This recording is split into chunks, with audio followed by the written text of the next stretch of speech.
ఆ, ఈ రోజుల్లో అంత ప్రేమగా ఉండే భార్యాభర్తలు చాలా అరుదుగా ఉంటారు రవి.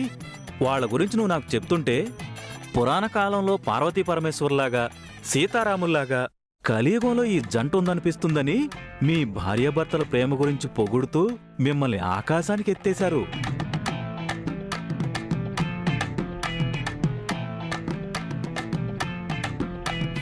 సార్, మీ భార్యగారి ఆఫీసులో జాబ్ చేస్తున్నా ఇంతవరకు ఎండి గారిని చూడలేదు.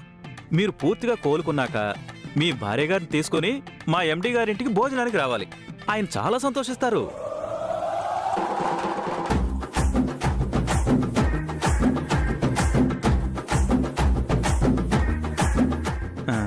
అయినా ఎండిగా ఆయన ఇంట్లో ఉంటే మీరు వేరే చోట ఎలా ఉంటారు?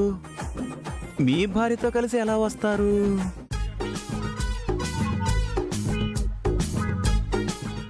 అదేంటి రవి గారు, ఎండి గారి ఇంట్లో ఉంటే ఈయన వేరే చోట ఉండలేకపోవడం ఏంటి?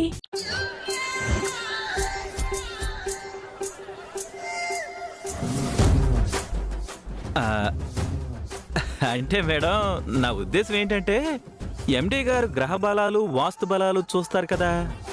ఆయన ఇంటికి భోజనానికి పిలుస్తారా, లేకపోతే ఎటైనా రెస్టారెంట్కి తీసుకెళ్తారా అనుకుంటున్నాను అనమాట. అదనమాట.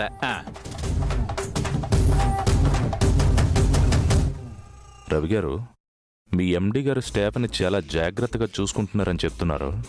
ఆయన ఒకసారి ఇక్కడికి తీసుకొచ్చుంటే బాగుండేది. నాకు కూడా ఆయన్ని కలిసే అదృష్టం, చూసే భాగ్యం కలిగి ఉండేది. మీరు ఎక్కడ ఉంటే ఆయన ఎలా వస్తారు సార్?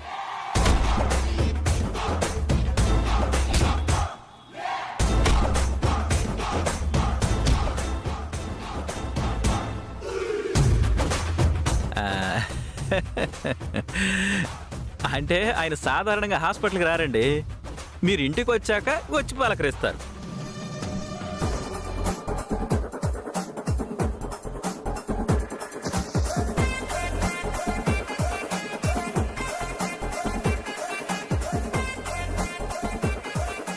ఓరి నాయనోయ్, ఇంకొద్దిసేపు మేడం ఎదురుగా ఉంటే కంగారులో ఏదో ఒకటి మాట్లాడి దొరికిపోయేలా ఉన్నాను. మేడం, మీరింటికెళ్ళి ఫ్రెష్ అవ్వండి.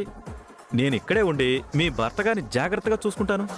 పర్వాలేదు రవి గారు, నేను చూసుకుంటాను. నాకు తెలుసు మేడం, ఈ పరిస్థితుల్లో మీరు భర్తను వదిలి కొద్దిసేపు గడపాలన్నా బాధగా ఉంటుందని నాకు తెలుసు. కానీ నేను జాగ్రత్తగానే చూసుకుంటానని చెప్తున్నాను కదా. మీరెళ్ళి ఫ్రెష్ అవ్వండి.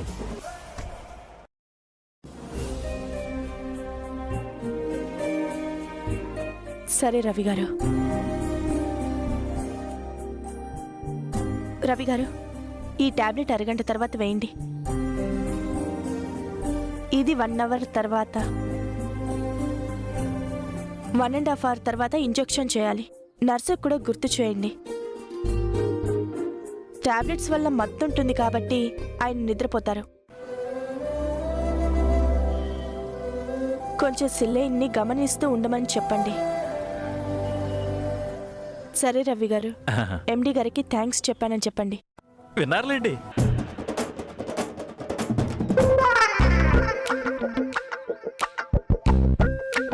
వినడం ఏంటి?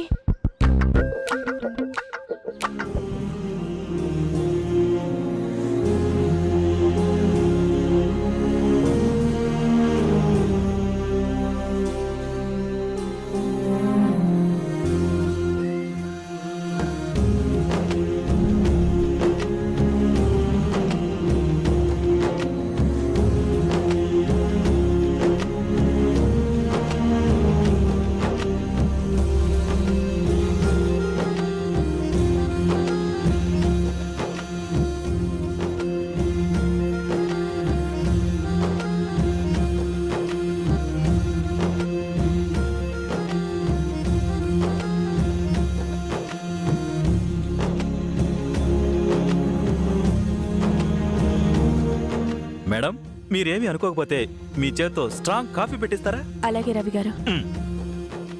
హాల్లోంచి రైట్కి తిరిగితే కిచెన్ ఉంటుంది, అందులో ఫ్రిడ్జ్ ఉంటుంది, దాంట్లో పాలుంటాయి.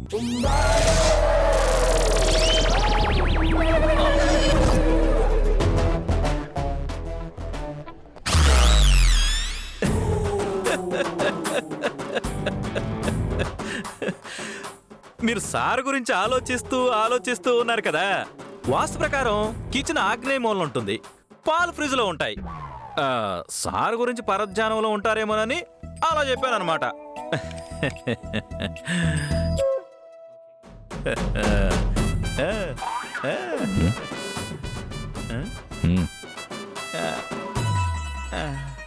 ఒరే నెల తక్కువ పెదవా, వాన పడుతుంటే పైపుతో చెట్లకు నీళ్లు పట్టి చవట, ఎండలో చలిమంట కాచుకుని నికృష్టుడా. నీ ఓవరాక్షన్తో నేనే ఎండినని మినముకు తెలిసిపోయేలా ఉంది. మీరేం కంగారు పడకండి సార్, ఎట్టి పరిస్థితుల్లోనూ మీరే ఎండి గారని మేడం గారికి తెలియనివ్వను. నన్ను తిట్టడం మీద కాన్సంట్రేషన్ చేసి టైం వేస్ట్ చేసుకోకండి సార్.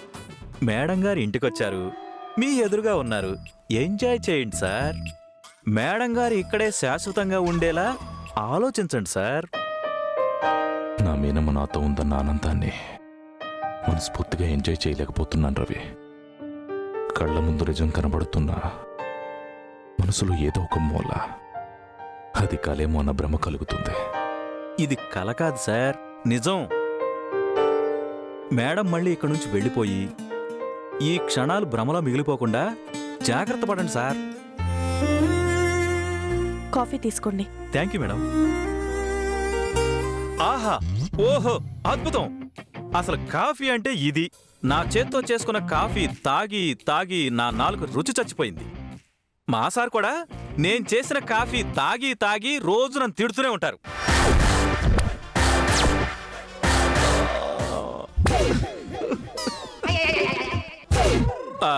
మా ఎండి గారు రోజు నేను చేసిన కాఫీలు టిఫిన్లు తిని రోజు నన్ను తిడుతూనే ఉంటారు. నేనెప్పుడు ఆయనతోనే ఉంటాను కాబట్టి అలవాట్లో పొరపాటుగా మీ భర్త గారిని ఎండి గారు అని అన్నాను. Sorry madam, sorry sir.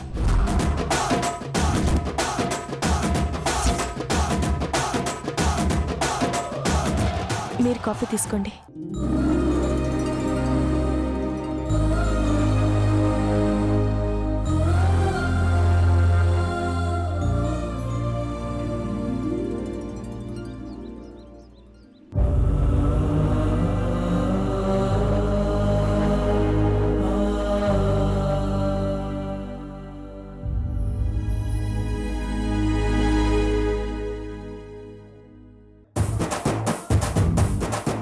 Madam, sir coffee cup కూడా అందుకోలేకపోతున్నారు, కొంచెం హెల్ప్ చేయొచ్చు కదా.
భోజనం చేయండి అమ్మా.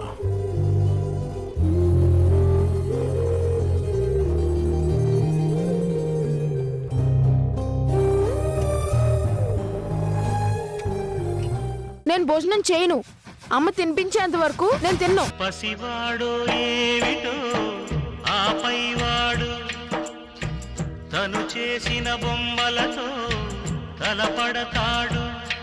వేధించే పంతాలు ఏమిటో వేటాడే ఈ ఆట కంతు ఎక్కడో. పసివాడో ఏమిటో ఆపైవాడు తను చేసిన బొమ్మలతో తలపడతాడు.